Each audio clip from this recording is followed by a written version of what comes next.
of Operation Outcry. National Director of Operation Outcry. Okay. I knew that there could be. I'll give a little synopsis of Oh, you will? Oh, okay. okay. Yes, it'll be fun. Excellent. Okay. And which recently moved its headquarters to the law school here at Liberty.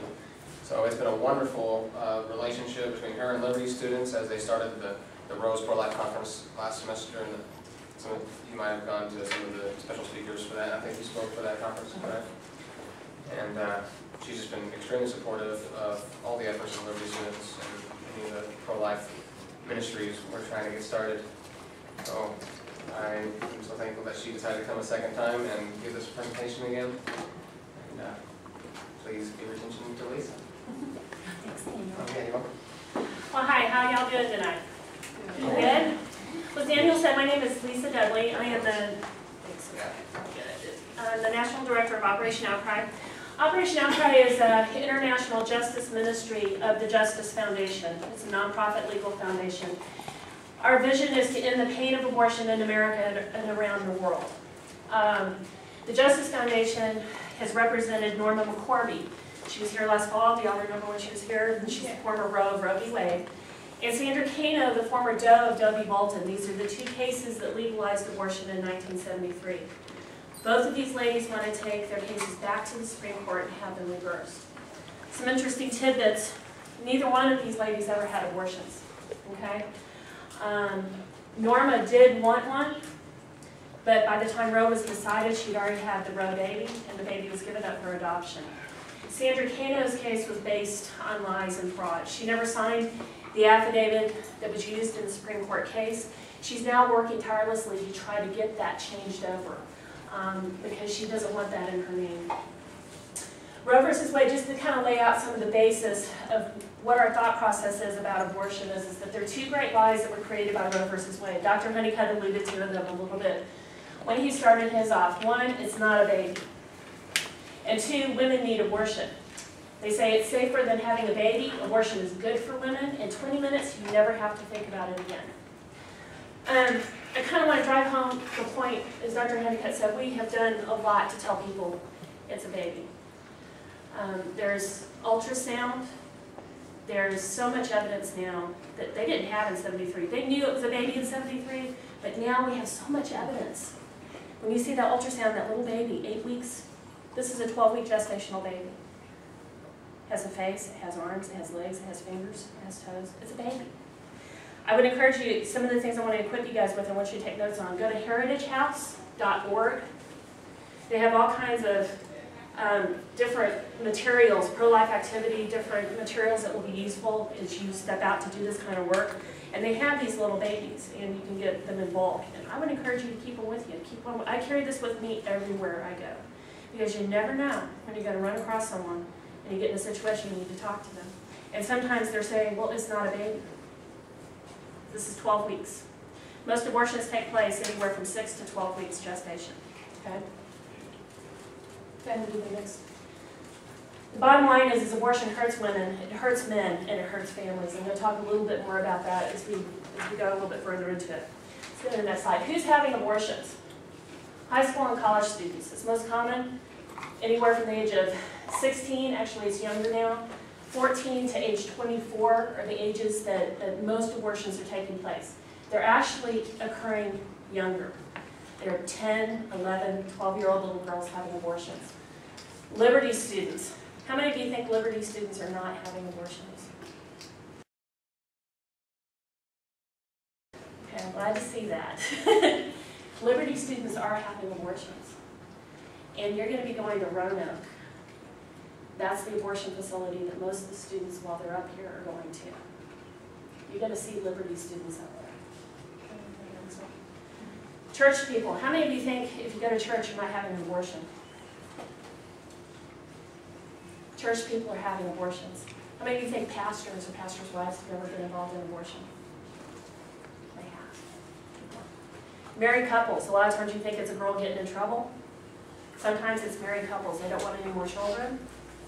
Sometimes they're told that there's, as you saw that young lady on there, she said that she had carried her baby to term, she could die. I would say she needed to go get a second opinion from her doctor. When we're talking about students that are having abortions, you may get out to this abortion facility and see someone that you know. How do you think you're going to react if you see a friend, somebody in your dorm, somebody that you're in a class with? How would you react to them?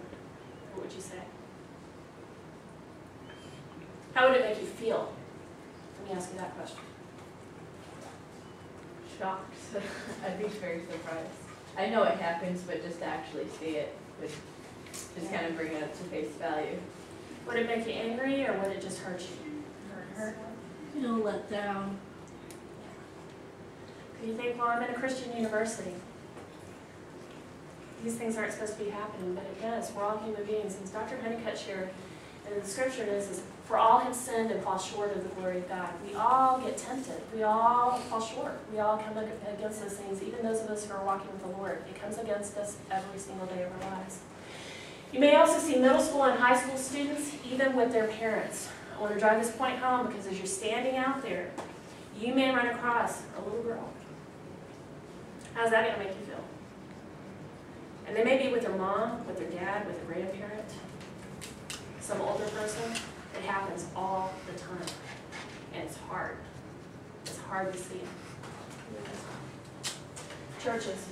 One more. 1 in 3 sitting in the church pews are post-abortive. They've been involved in abortions. That's 1/3. Okay? And there are many sitting there that are dealing with this situation right now. They go to church every Sunday. They may be involved. They may teach Sunday school. They may be in whatever they're in. And they may be in a situation contemplating abortion. So it's not something outside of the church. The one thing I can tell you is that they're sitting there in silent shame. Okay? You may, how many of you are going, do you go to church here on campus, or do you go to churches outside of the campus? You go here to church campus? When you go home, wherever you're from, you may run across people in your churches who are post-abortive or they're considering abortion. Married couples. This is Millie Lace and Dale Lace. I'll talk a little bit more about them in the National Helpline for Abortion Recovery, but they were a married couple. They were told she had a health complication. She took a medication that they told her that her baby would be born deformed, like a monster, if she didn't have an abortion. She unfortunately did not get a second opinion. Her doctor told her she needed to have an abortion right away. And so they thought if they did it early, this is the one lie that's always told, if you do it early, it's no big deal. Okay? It's just a blob of tissue. It is not a baby. Okay? It's a blob of tissue. She went to the abortion facility. There were sidewalk counselors out there. And they're all saying, don't kill your baby. You know, things that a lot of sidewalk counselors used to say, reaching out to her. And she says, oh, honey, they don't know why we're here. They had no idea what was happening there. They weren't seeing it as taking the life of a child. They were taking care of something that the doctor told them that was okay to do. She discovered later that wasn't the case. What does abortion do? First and foremost, it's the shedding of innocent blood. And I think all of you in here believe that, know that. I think that's probably why you're here. This is a baby. It's innocent blood. And that is biblical. And it talks about it throughout the Bible. It forever scars the mother and the father who are involved in abortion. There are psychological, emotional, spiritual, and physical effects to abortion. And when you saw that girl earlier who was talking about doing the RU 486, first of all, I want to tell you, most abortions that take place are not RU 486. Okay? Most abortions are going to an abortion facility and having a procedure done. Vacuum aspirator method is the most common method.